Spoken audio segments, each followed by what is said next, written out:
I just want to say, as I always feel, these are not just words. I truly wish none of us had to be here.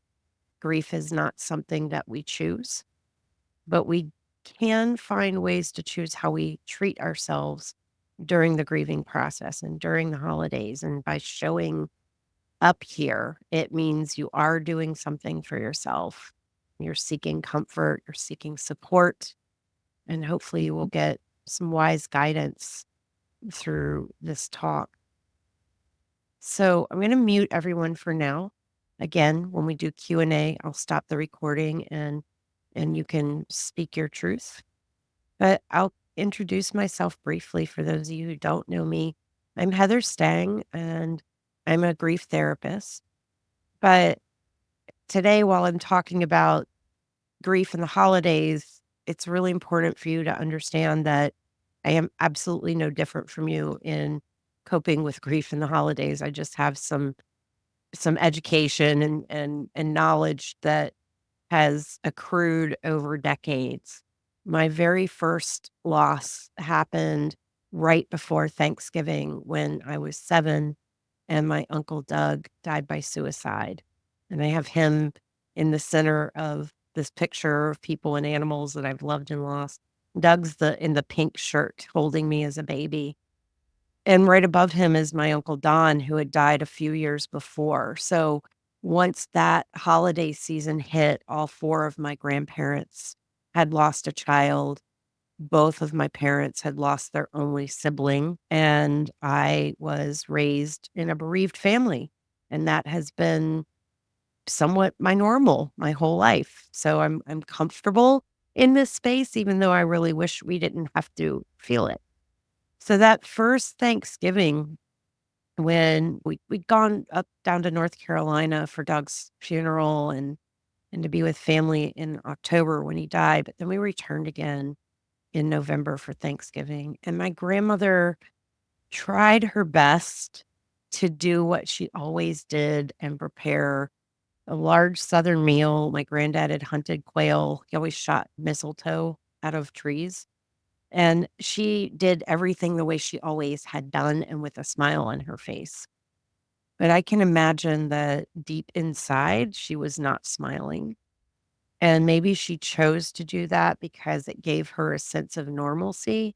Or maybe she chose to do that because she was trying to pretend that the unthinkable didn't happen. I'll never know why we attempted to have a normal holiday, but I will tell you it was anything but normal. Everything had changed. And even as a 7-year-old, maybe especially as a 7-year-old, because children are very attuned, there was this very heavy, unspoken grief.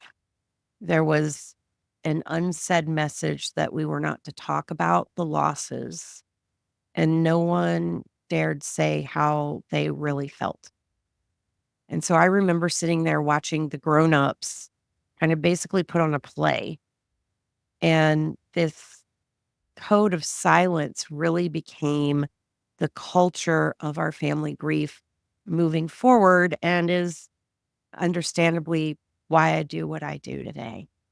My grandmother had actually created a story that Doug had been robbed at gunpoint because she couldn't cope with the idea of his death by suicide. And she told that story so many times that she lived to 99 and a half, and by then she believed it. It was her grief story.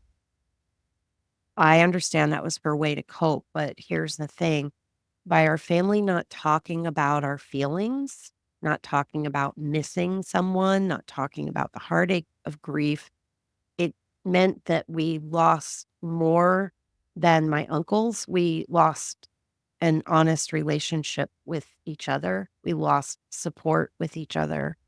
And so one of my missions as a grief therapist and as someone who has experienced many losses since then is to empower us to communicate with ourselves, first off, about how we're really feeling about grief, in particular during the holiday season when everybody expects you to be merry and joyful, even when you're not feeling that way.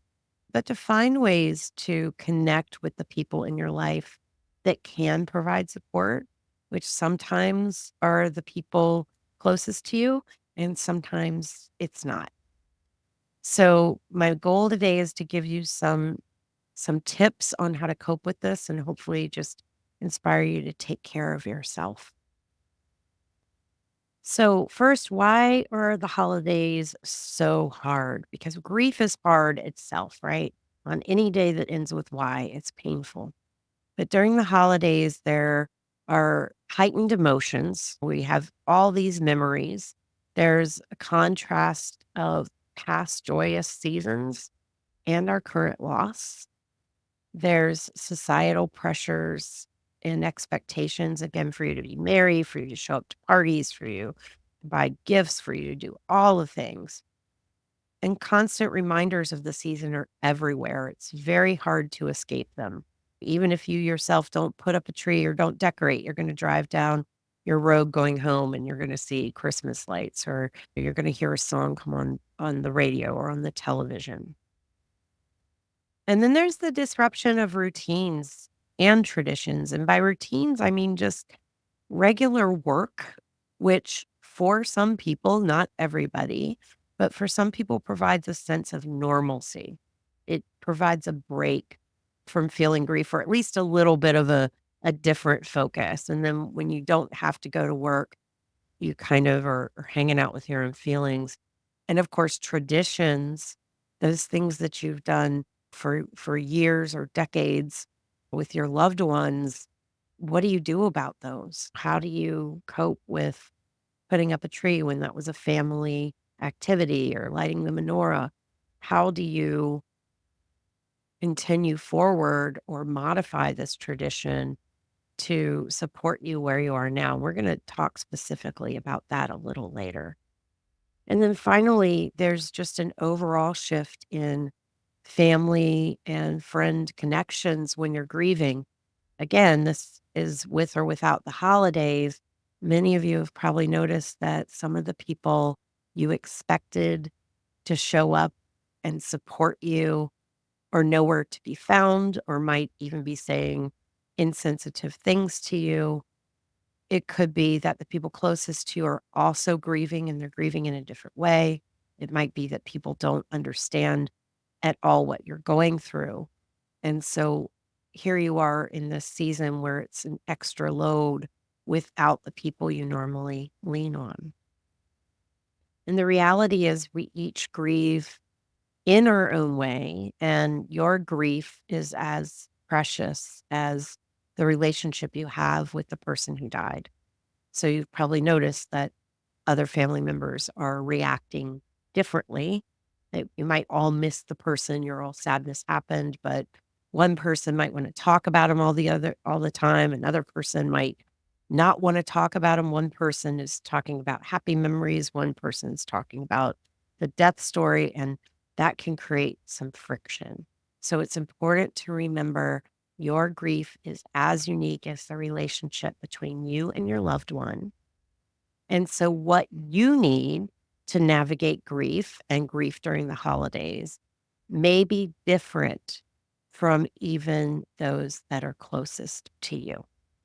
So, in this workshop, you're going to have a chance to modify things based on what you need. And I'm going to be walking you through my grief sensitive winter holiday planner, which I'll send out an email to you after this if you don't already have this, if you haven't downloaded this already. And I'm basically going to give you coping skills, practices, and techniques for all aspects of the holidays. And so before we dive into that, I just want to remind you that grief is hard, and talking about grief and listening to someone talk about grief can clearly stir up feelings. And so if you do feel overwhelmed during this workshop, let's practice what we preach and think of a way that can help you comfort yourself. And I have several different techniques up here on the screen. I'm going to offer you one that I find to be particularly helpful on here, but there might be other ones you use. And that's this thing called the butterfly hug. And so basically what you do is you interlace your fingers. I don't know if you can see me down in the corner, but you interlace your fingers like you're making a butterfly. And you place your fingertips over your collarbones and you just alternately tap one collarbone and then the other while breathing. And what this does is it helps balance out your nervous system. It's a good way to reset when you feel triggered or when you feel overwhelmed. And it's a good technique to take with you into holiday events. So put that in the back of your mind or use whatever techniques you're already using to calm yourself. And let's dive in. So, the first part of coping with the winter holidays is to get really clear on how you're feeling about them. We can have this big, kind of cloudy dread, but let's break it down into some nuances. Is there resistance to spending time with other people? Is there fear that you might go to a holiday event and suddenly start crying? Just being honest with what is occupying your mind around it will help you tend to it. So, in class the other night in my grief group, one woman shared that she was afraid that during this was before Thanksgiving, she was afraid that during the Thanksgiving prayer and afterwards, where everybody goes around and says that they were grateful that she was going to have a grief wave because she's missing her husband. And after brainstorming around this, what we decided is she would speak with the person, the relative that was hosting the party ahead of time about this fear and ask them if we could just bring this loss into the light. And instead of it being a general gratitude, what if everybody mentioned something they were grateful for about this person who was missing? Yeah, she's going to probably cry and feel things, but everybody's gonna be there to support her. It's kinda getting everyone on board ahead of time. So that's the type of thing that looking at how you're feeling about it ahead of time can help you do. It doesn't change, obviously, the pain of the loss, but it brings in that support, it brings in that continuing bond with her husband and gets the family united in their grief.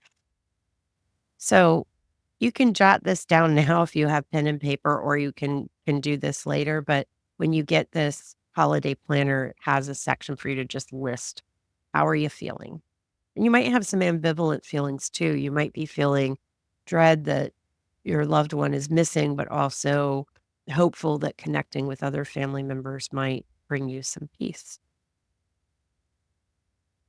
So the next step in the planner is to work on coping skills. So that list I gave you a few minutes ago with breathing and tapping and prayer and meditation, those are coping skills, things you can do on the spot when you are triggered, when you are in a state of psychological distress.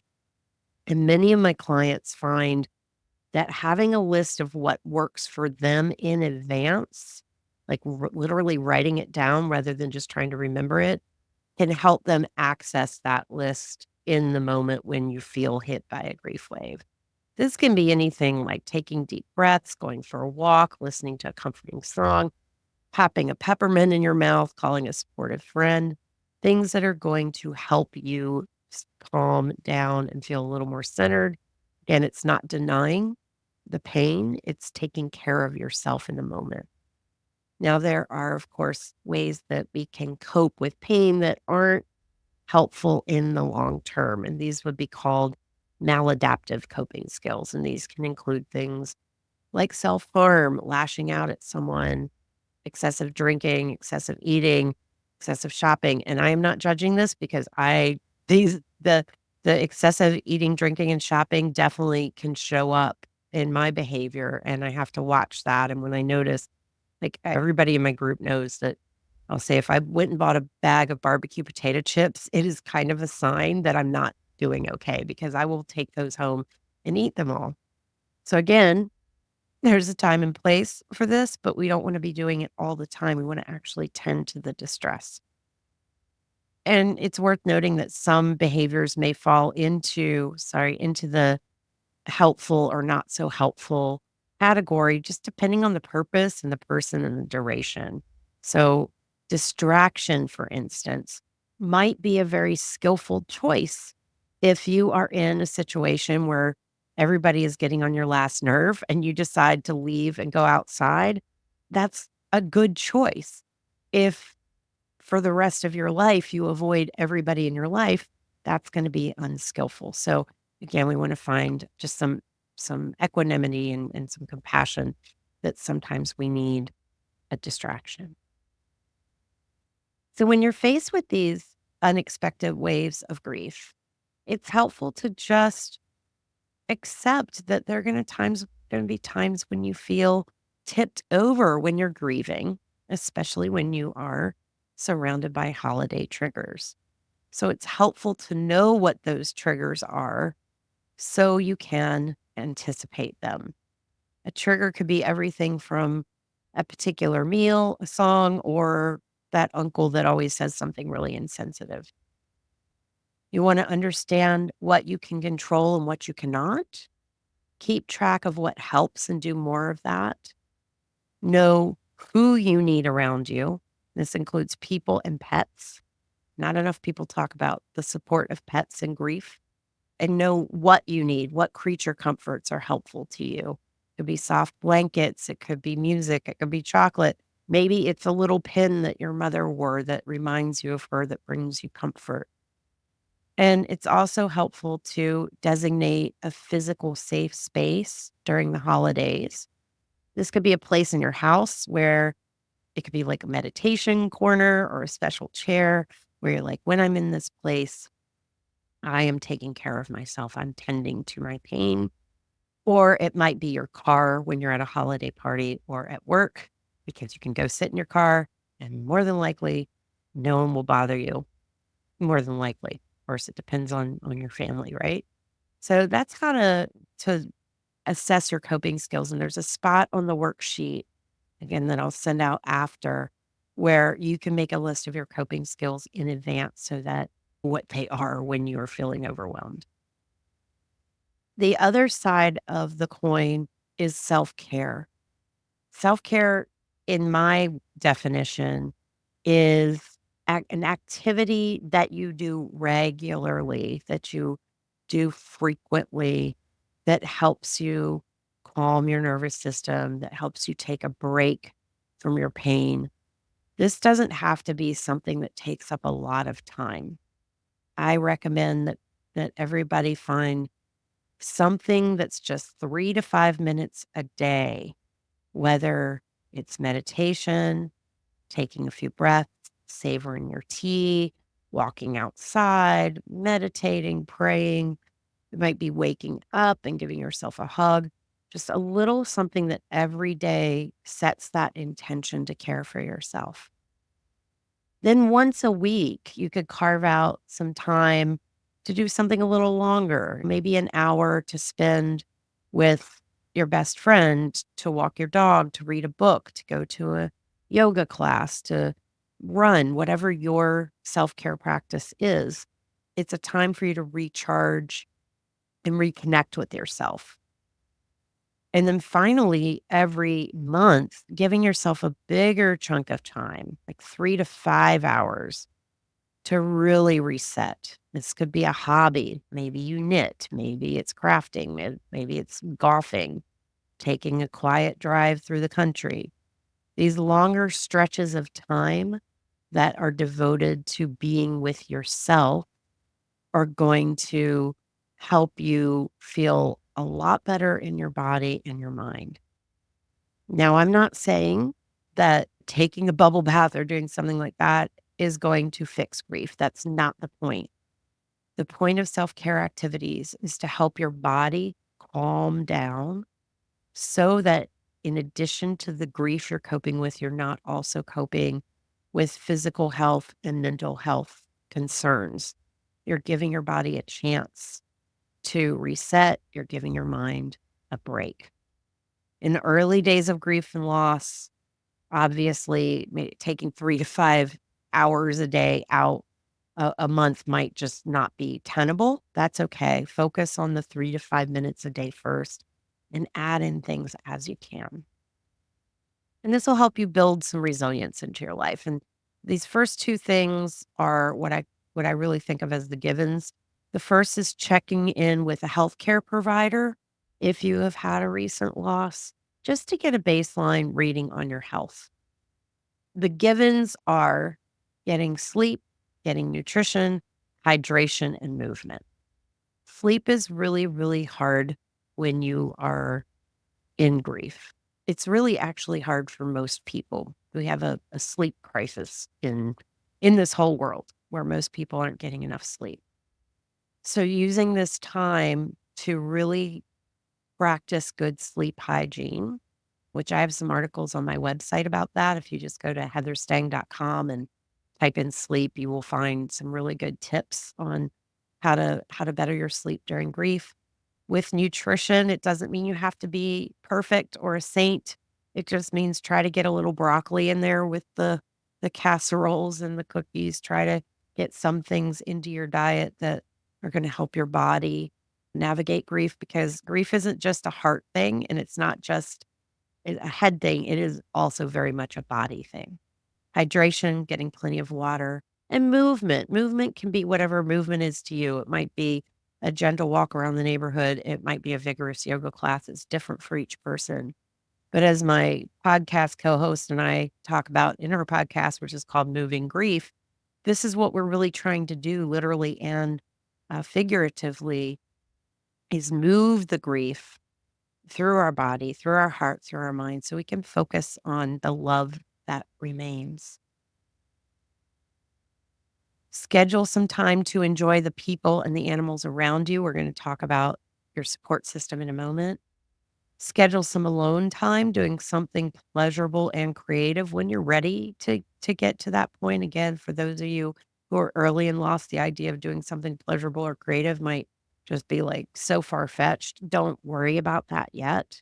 But an example I'll give from my group is when one woman I had been working with who lost her brother and her mother one day said, "What, I think I'm going to start reading a fiction book instead of a grief book." That's an example of a shift that can happen. And again, plan regular daily, weekly, monthly self care activities that you enjoy. And we can use that word enjoy loosely. It might not bring you, doing some gentle yoga might not make you feel happy or joyful per se, but it might make you feel more grounded in your body. It might help you sleep better. It might help you feel less tension and pain. So that's what I mean by enjoy here. So the next part on this worksheet, the one we just did, is a place where you can list the self-care activities you plan to do and then mark whether it's going to be something you do daily, weekly, or monthly, again, based on the time and appropriateness of the activity. So the next piece is leaning into your support system. And I mentioned at the start how our support system changes. We often say that grief changes your address book, and it is completely natural and understandable to take it personally when people don't show up as you would expect them to, or they say things that are insensitive. Some people will pull away because they don't know how to be supportive, which can feel very disappointing and very hurtful. On the other side, you might be surprised by people who step up in ways you haven't anticipated. I've heard many stories of people who will post a loss on, say, Facebook, and a classmate that they weren't close to ever reaches out and says, "Oh, I went through a similar thing," and a friendship flourishes. It might be somebody that you meet in an actual grief group or in a virtual grief group. And in Awaken, my grief support group, some very deep friendships have formed virtually because everybody in that group understands what loss is. So during the holidays, it's especially important to plan ahead to connect with people. And I know we're now in this place where we're between Thanksgiving and Christmas, so things are escalating in Hanukkah and the new year. Schedules tend to get really booked for a lot of people, and this is why I encourage you to plan ahead. And also because when you are in the throes of grief, it's hard to take action. And so when you have the energy, reach out to a handful of people, and I'm going to give you a list to brainstorm on and actually get it on the calendar, whether it's going to be a phone call, virtual meeting, or an in person meeting ahead of time. And so your support system will include close friends, family members, support groups, religious, spiritual, and civic communities, therapists, and other grief professionals. And someone in group mentioned service people, and that could include someone to come in and clean your house, someone to do meal prep. Those people are also support in a different way. Not everybody is going to want to do that, but again, someone in the group who has an elderly family member and nobody in the family really has the time or bandwidth to clean his house, they got a cleaning person for his house for the holidays, and it's actually worked out quite well and will probably continue after that. But what about those difficult people? While this isn't on the worksheet per se, I think it's really important to acknowledge that we are going to run into people that push our buttons and trigger us. So these are my tips with that. And there is an article on dealing with difficult people on my website. So again, you could just go to the search bar and type in difficult people. Um, One is to practice self kindness first. Be gentle with yourself. Try your best not to self-abandon and people please. Reflect on common humanity, recognizing that sometimes those difficult people are also grieving as well, and you might be in the same boat. That doesn't mean you have to stand in their line of fire, but it might give perspective. When you do communicate with difficult people, do so with compassion, and that means for yourself and for them. A plan B is where are you gonna go or what are you gonna do if you are in a setting where a difficult person is making it so painful that you want to leave. And a plan B could be something like saying, "Oh, I have somewhere else I need to be," or, "Oh, I got a text from a friend who needs me." And if you're someone who's like, "Oh, I don't like to lie," you could have a friend check in on you in the middle of an event, and that friend can be like, "Hey, do you wanna come see me? How's it going?" And that way you do have somewhere to go. It's planned ahead. You can always skip events. I'm going to talk specifically about how to do that in the next section. And then this idea of just wrapping yourself in a white light and blessing them, finding your way to feel protected and safe, even if their energy is coming at you and is upsetting you. Is there a way that you can just stand in your own power? Sometimes, again, this is really hard when you're feeling worn down by grief, but sometimes you might find that resolve. And practice metta meditation, which is a meditation of loving kindness or prayer. Do something like that to ask for support, whether that's coming from within you or from a higher power, whatever your belief system is. So this little part at the bottom of the worksheet, not so little, is where you're going to list out the actual names of the people that you're going to plan ahead to connect with. You're gonna put the date in once you have that scheduled, and then whether it's gonna be a phone, virtual, or in-person meeting. Whether to attend holiday events or not is a really big question. If you're really early in grief, it might be a real easy answer. We're just like, "No, I am not going to my holiday Christmas party at work. That's not gonna happen." Family events might be a little harder. And if you're in a place where you kinda wanna connect with people, but you're feeling overwhelmed or you feel like you aren't gonna be able to be present, you might be feeling really ambivalent about this.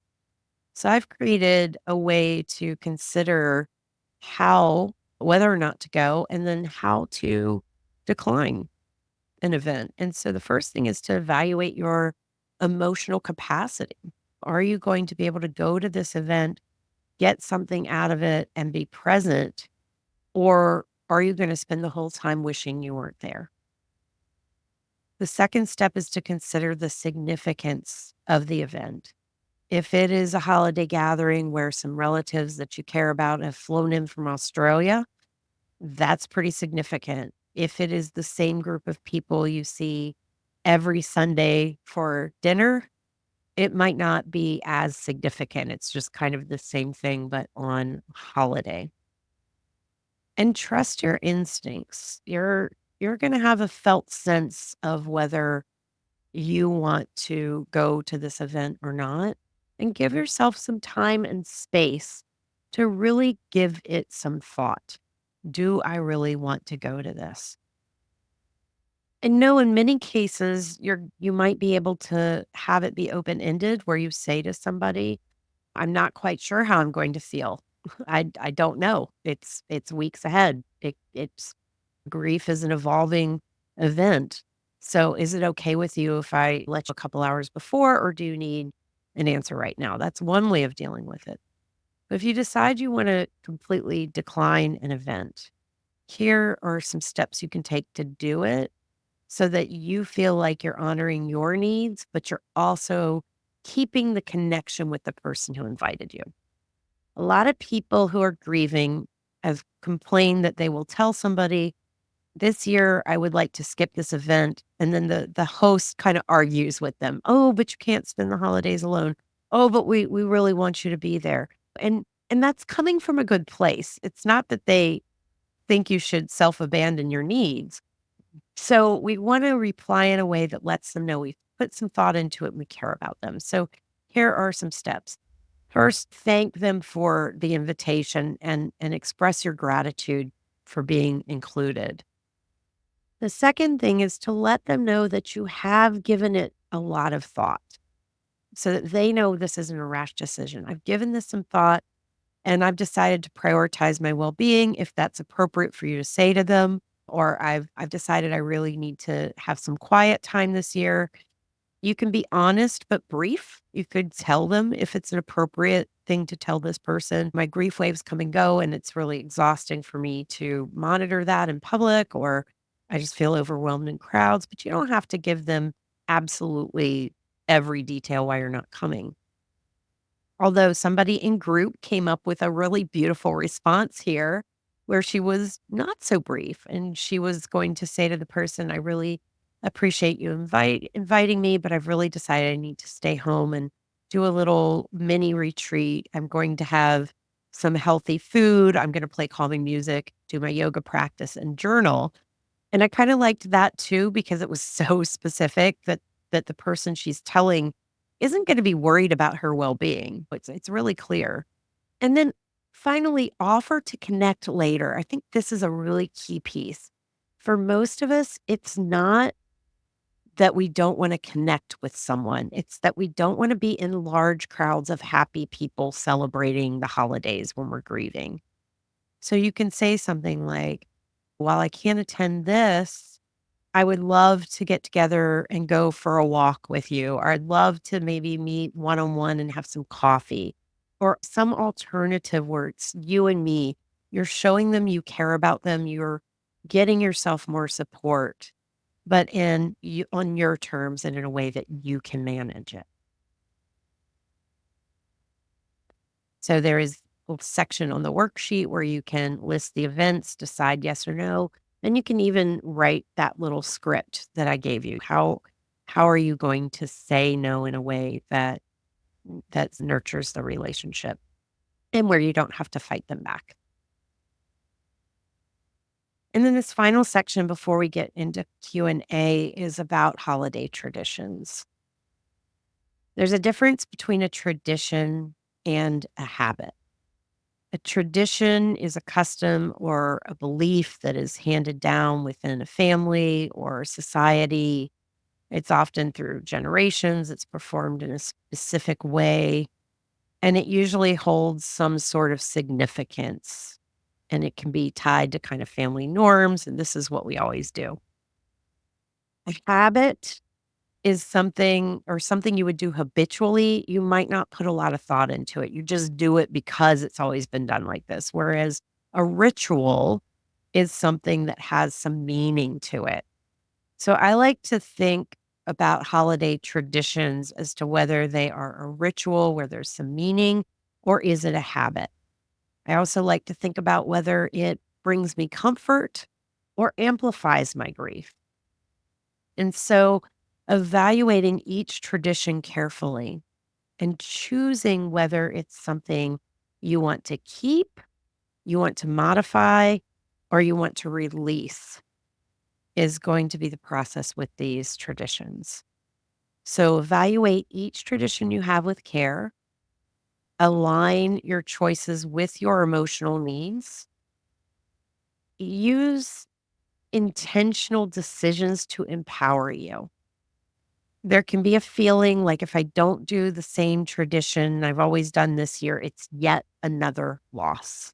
And in some ways it might be. But remember that you can do it again next year just because you skipped something the first or second or third year during your grief. It doesn't mean that you can't bring it back later.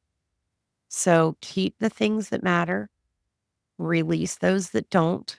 And if there's something that you're like, well, I kind of like this, but it'll be extra hard this year, maybe there's a way you can modify it. I know sometimes with traditions too, there are other family members involved, and sometimes we have to circle back to the dealing with difficult people, but try to have a healthy dialogue with your family. In another workshop I did, it was like this same workshop that you all are in. I did it for a hospice up in Canada virtually. And a woman shared how her son had died earlier in the year.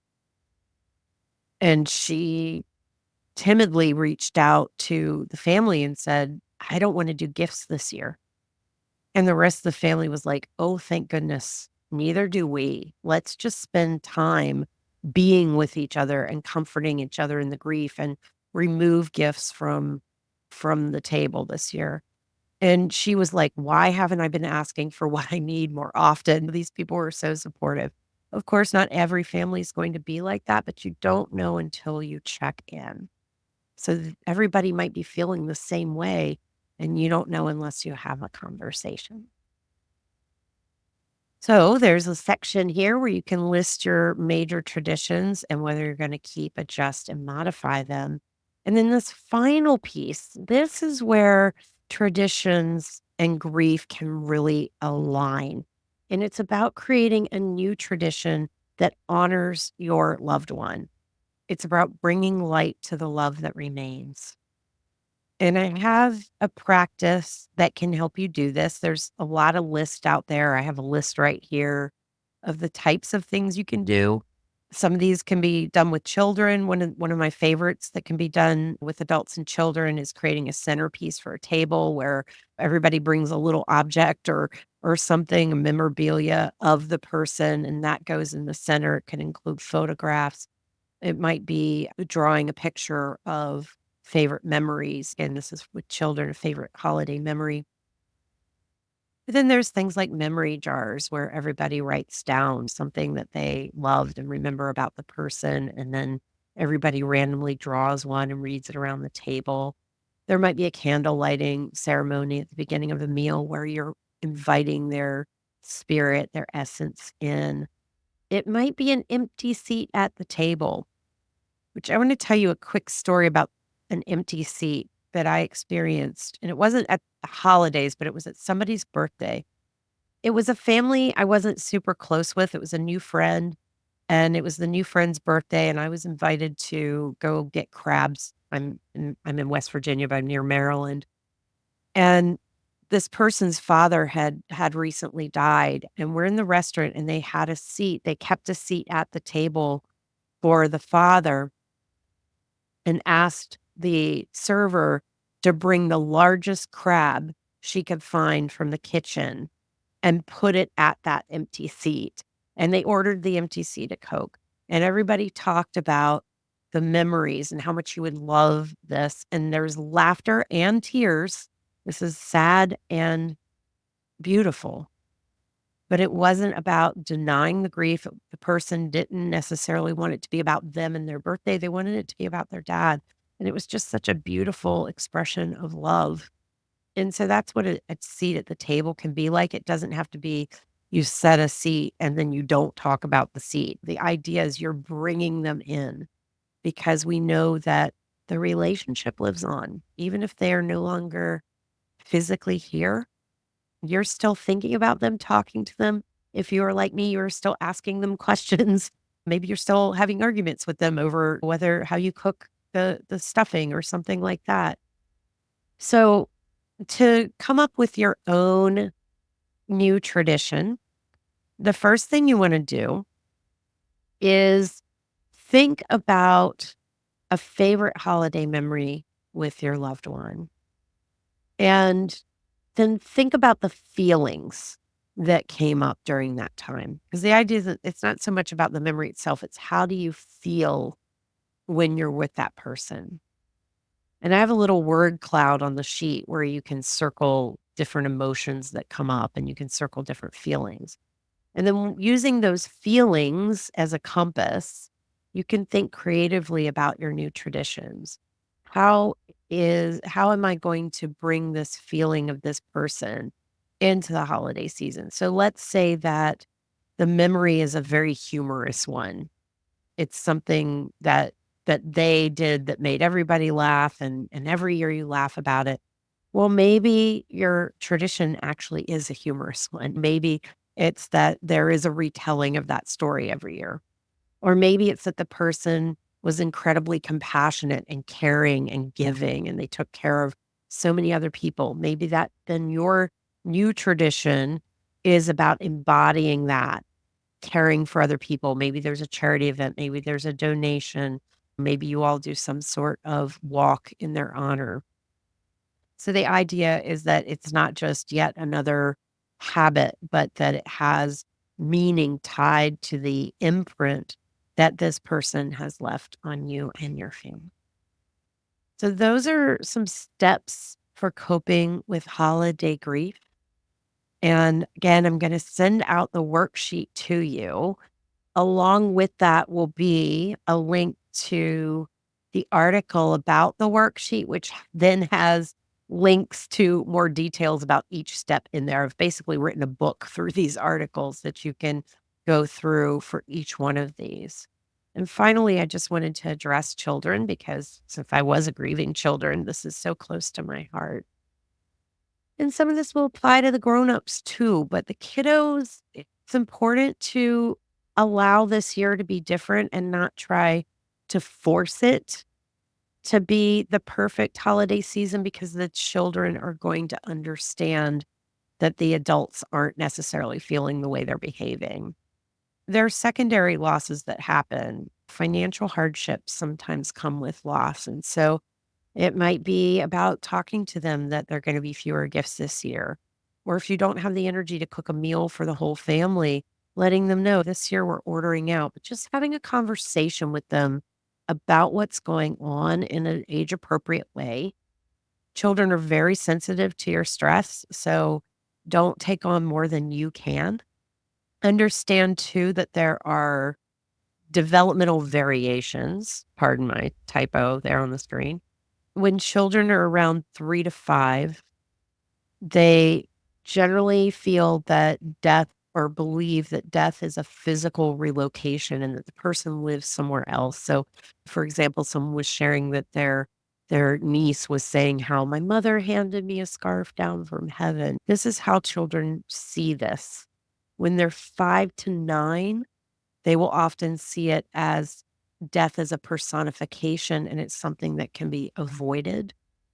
And then around like 8 or 9 or 10, they start to see it the way adults see it, where it's understood that it is universal and inevitable. So just having that in the back of your mind because children will talk about it in different ways. Balancing new and old traditions, which we really just talked about.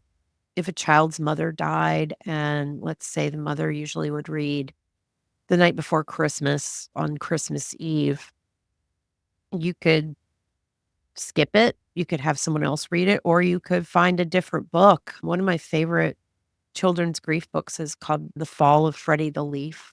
Maybe you work that in, but modifying things as needed and understanding that children are going to be attuned to that. Don't pretend the death didn't occur. That comes from my own personal experience. That whole pretending like everything was okay was just so strange. And we want to model for our children that it is okay to talk about their feelings. It is okay to say you miss your loved one. And also realize that children, they're going to bounce back and forth between talking about their loss and wanting to play ball. And children are can turn on a dime with their feelings. And so just going in the direction that they go in. Giving them a chance to share with you how they would like to remember their special person during the holidays. So asking them, how do you want to remember them? Do you want to write a letter? Do you want to draw a picture? Giving them some options and letting them spend as much or as little time on that as appropriate.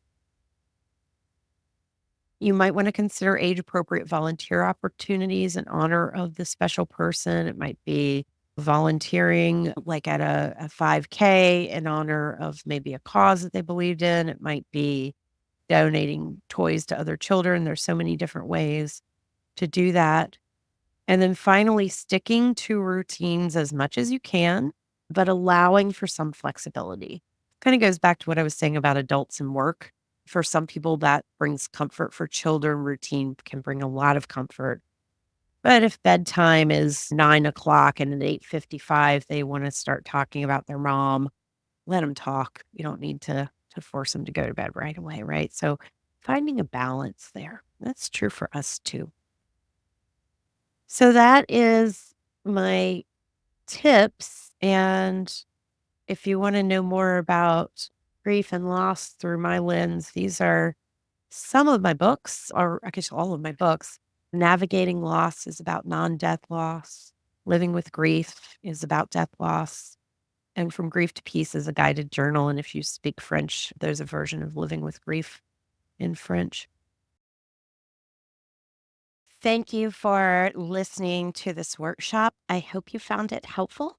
And if you would like to know more about how I can help you navigate grief through the holidays and beyond, please sign up for a free trial to Awaken, my online grief support group. I will put the link down in the description, and please hit the subscribe button. That will not only make me happy, it will help other people find this support. Thank you, and may you have as peaceful of a holiday as possible.